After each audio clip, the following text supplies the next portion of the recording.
From catching a body and facing a murder charge to becoming a family-friendly YouTuber stacking millions, FunnyMike's story is one of the wildest flips the internet's ever seen. Before the pranks, the challenges, and the family skits, he was MacArthur Johnson, a kid from Baton Rouge, Louisiana, a city where you better keep that thing on you or you might end up a pack. But how does someone go from facing life in prison to building one of the biggest kids-friendly YouTube channels? And is the past really behind him, or is it still waiting to catch up? MacArthur Johnson, born October 8th, 1996, grew up in the trenches. Shout out FunnyMike, man. We got the same birthday, man. 96, number 93, baby. October 8th, though.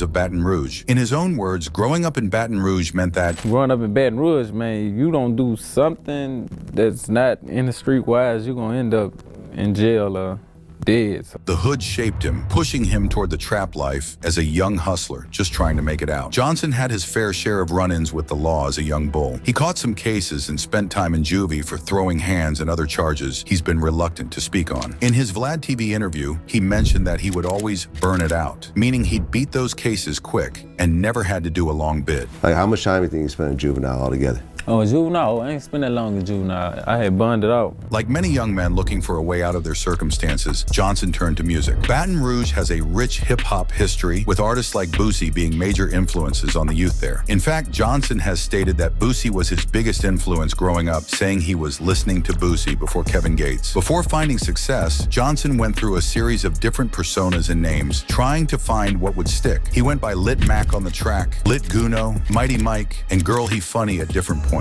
So what was the first name? My first name was Lil Mac. Lil Mac. On the track. Lil Mac on the track. Lil Mac on the track. Yeah, see, that was my you first. You a pimp? Shit, I slapped them hoes down, for real. real talk.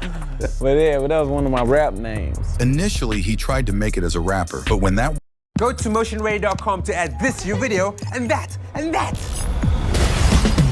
Fire wasn't taking off, he pivoted to comedy on social media platforms like Vine. Shout out to FunnyMike for making that transition, too, man. I remember these crackhead Bobby skits, man. That boy used to have me weak. And Instagram. His relatable comedy about family dynamics and childhood experiences started getting traction. Johnson explained that he started that after rapping wasn't taking off, seeing comedy as another potential path to success. After rapping wasn't taking off for me, you know what I'm saying? I started that and try to see what can I, get out of it, you know what I'm saying? But then shit just started going up, you know what I'm saying? So you get in the Instagram comedian thing, right? And one situation took off, on the Instagram. This hustle and willingness to adapt would eventually pay off, but not before a major controversy and legal trouble that nearly derailed everything. In 2016, when Atlanta rapper 21 Savage was gaining popularity, Johnson made a strategic move that would change his trajectory. During a freestyle, he dropped the line, "This ain't 21, this 22," and people caught on.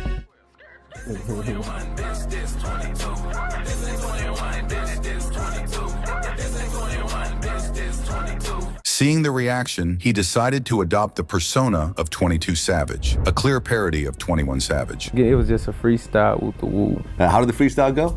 I was like, this ain't 21, bitch, this 22. Well, skirt, woo. And then everybody just fucked with it. Johnson released a song called Jumpin' as 22 Savage, which quickly gained traction. The audio alone was racking up thousands of plays within hours. And when he dropped the video, it exploded, reaching millions of views.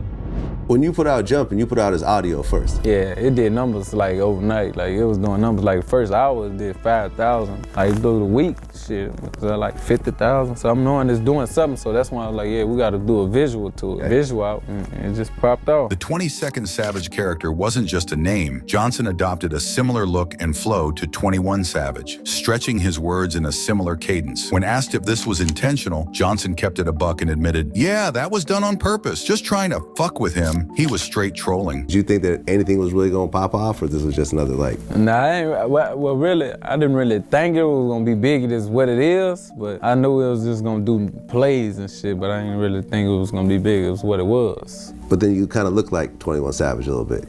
Man, that's what they say, man. The music industry and internet took notice. Blog posts started appearing about this 22 Savage character, and the controversy only fueled Johnson's growing fame. Many compared him to other artists who had found success success through controversial imitation, like Young Thug with his Barter 6, playing off Lil Wayne's Carter series. What started as a parody soon escalated into a real beef. 21 Savage responded during a performance saying, "Ain't no 22, ain't no 23.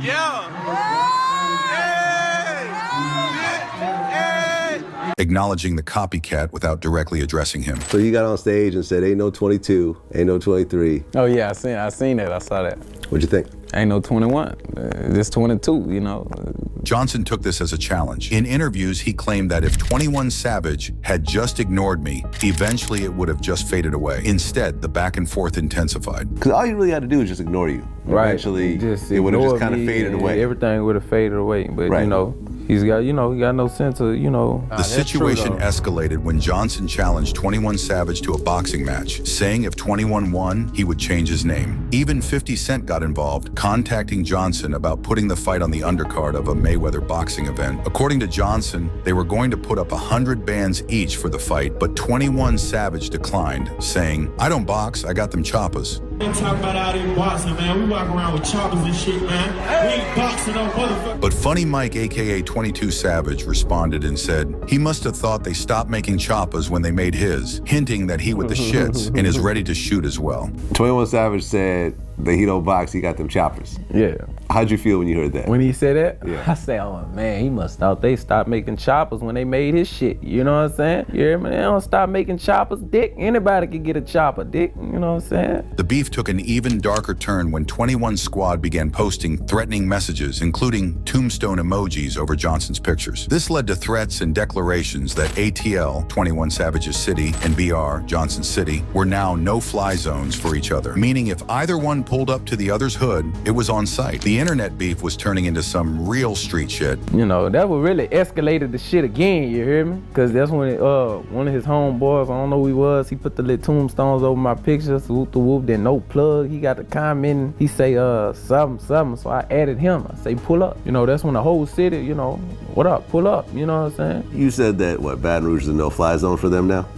Shit, it is a no-fly zone. But while the internet beef was heating up, the streets had a different kind of smoke waiting. Before long, FunnyMike wasn't just playing Savage on records. He caught a real body in broad daylight. Amid the rise of the 22 Savage persona and the beef with 21 Savage, something far more serious occurred. On May 3rd, 2016, MacArthur Johnson was involved in a shooting that left 20-year-old Richard Phillips dead in the parking lot of a Baker Boulevard grocery store in Louisiana. Good afternoon, I'm Cheryl Mercedes. And I'm Greg Merriweather. A fight over a flyer for a birthday party has left one man dead and another charged with his murder. The killing happened at a Baker convenience store, and this afternoon, Police Chief Mike Knaps announced a total of 3 arrests in this case. But the suspected shooter insists he did nothing wrong. You didn't fire a gun? Self-defense. So you did fire a gun? Self-defense. 19-year-old MacArthur Johnson, police say, turned himself in on Wednesday morning after hearing he was wanted in a shooting overnight at the Baker Boulevard grocery store. According to police reports, the shooting stemmed from a dispute over a birthday party flyer that had occurred 7 weeks earlier. On the night of the shooting, Johnson was in a car with Charmaine Wilson when they encountered Phillips, who was distributing flyers in the parking lot. Phillips was passing out party flyers in the parking lot, and he and FunnyMike were arguing over the flyers. After a brief conversation, Phillips and his companion, Walter Williams Jr., slid off at first, but Phillips doubled back and pressed FunnyMike a second time. Mike said Phillips upped a strap on him, so Mike fired first, hitting him. Up in them straps, gotta use it. Hey. Dead in the chest, claiming it was self-defense. Self-defense. So you did fire a gun? Self-defense. 19-year-old MacArthur Johnson, police say, turned himself in on Wednesday morning after hearing he was wanted in a shooting overnight at the Baker Boulevard grocery store. Richard Phillips, known as Rah-Rah, also 19, died after being shot in the chest. But here's the thing. Nobody ever confirmed if Phillips even had a pole on him, and whether it was real self-defense or not is still really shaky. Phillips ended up dying from the shot. Later that day, FunnyMike got booked along with 2 other dudes that were riding with him. They charged him with second-degree murder, illegal use of a weapon, and obstruction of justice. Mike admitted he squeezed the trigger, but tried to play the self-defense card. Problem is, the cops had video footage, and it didn't match his story. A report said they tried to lie and claim Phillips was strapped, but one of the passengers folded when the feds showed him the surveillance footage, and the footage showed Phillips didn't have no gun. Funny Mike's bond got set at $370,000, but he had the bread and bonded out quick, at least for the moment. In interviews after the shooting, Johnson seemed ice cold about the serious charges hanging over his head. How you know he was on his, you feel me? He was really on his grind. He got 370 racks just put up. Hey. When asked how he felt with a murder case pending, he responded, "I don't feel no type of way. I don't think about it, just fuck it." This showed how desensitized he was to the streets. Man was facing decades, but acting like it wasn't nothing but a thing. What? How I feel? Yeah, with something like that hanging over your head. I don't feel no type of way because, you know, if you was in my shoes, you in the situation, you would probably did the same thing, you know, so. Not about the situation, but about the court case coming up or the plea deal that's coming up or whatever is coming up in your future, because one way or another, something's gonna have to happen. So how do you just get by day after day? I don't know, I don't think about it. Just fuck it. Fuck it. But sometimes in the streets, it ain't about who's right or wrong, it's about what you can prove. And somehow, against all odds, Funny I ain't gonna lie. He probably needed to have that type of mindset. Cause, you know, if he was just worried about that, it probably would have threw him off his grind. You know what I'm saying? He probably wouldn't even be the Funny Mike we know today, you know?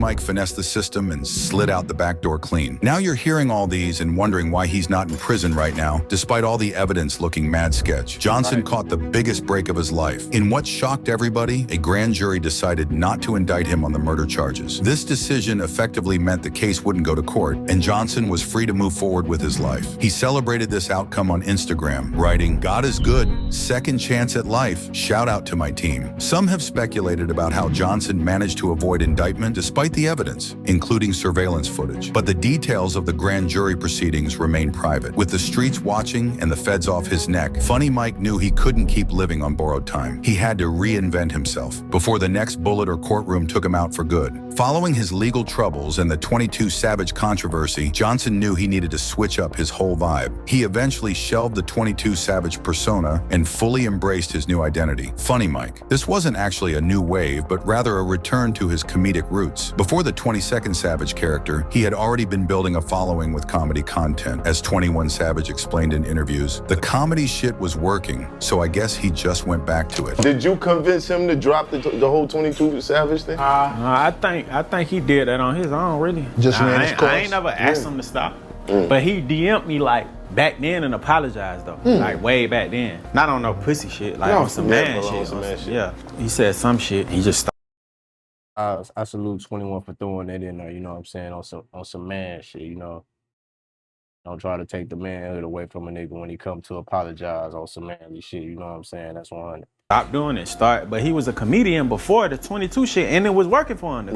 The comedy shit was working. So I guess he just went back to it. In 2016, he created his YouTube channel and began focusing on comedy skits, pranks, and lifestyle content. His authentic personality and humor resonated with audiences, and his channel grew rapidly. Johnson's content evolved over time, becoming more family-friendly as he himself matured and started a family. He began dating Jalea Monet, whom he met through social media, and the couple now have 2 children, a daughter named London, born in February 2019, and a son named MacArthur Johnson Jr., born in July 2020. Today, Funny Mike has built a straight-up media empire. His main YouTube channel is pushing over 6 million subscribers, and he runs additional channels including Funny Mike Gaming, Funny Mike Skits, and the MJ Family channel with his girl Jalea, which has over 3 million subscribers by itself. His content now is all about pranks, challenges, and family vlogs, a complete 180 from his days as 22 Savage or his trouble with the law. He's estimated to be worth about 3 M's, all made legitimately through his social media hustle. That's according to Google,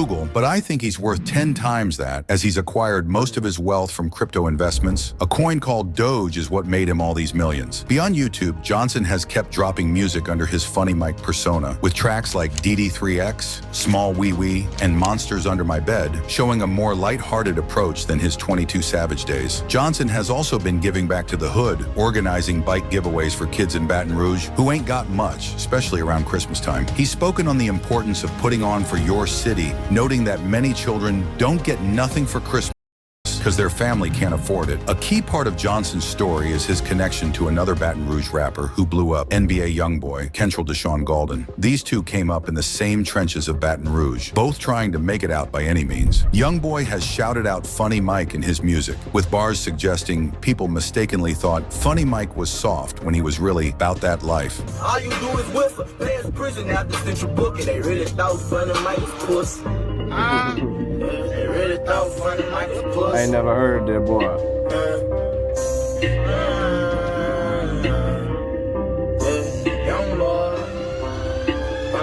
This cosign from one of the hottest rappers in the game adds another layer to Johnson's complex story and street credibility. FunnyMike's journey from the trenches of Baton Rouge to YouTube stardom is a story of transformation, second chances, and reinvention, straight up. While his past includes catching a body and controversial beef, he finessed his way into building a successful career as an entertainer. Today, the man once charged with murder creates content that millions of families watch daily. He's a father, entrepreneur, and content creator who's apparently left his troubled past behind. He really beat the system and changed his life around. His story raises mad questions about redemption, the justice system, and how people can switch up their whole lives. It also highlights the unique opportunities that platforms like YouTube provide for renovation and reaching audiences directly without traditional gatekeepers. Love him or hate him, FunnyMike's story shows that no matter how deep in the game you might be, there's always a chance to flip the script and make something positive happen. From posting up on the corner to superstar content creator, that's the American dream in the digital age. Let us know down below, what do y'all think of FunnyMike's interesting story?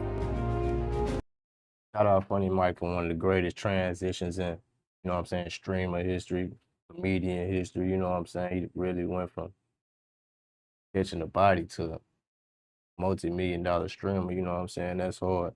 Shout out V2 Central for this video, man. Go ahead over there and subscribe to their channel.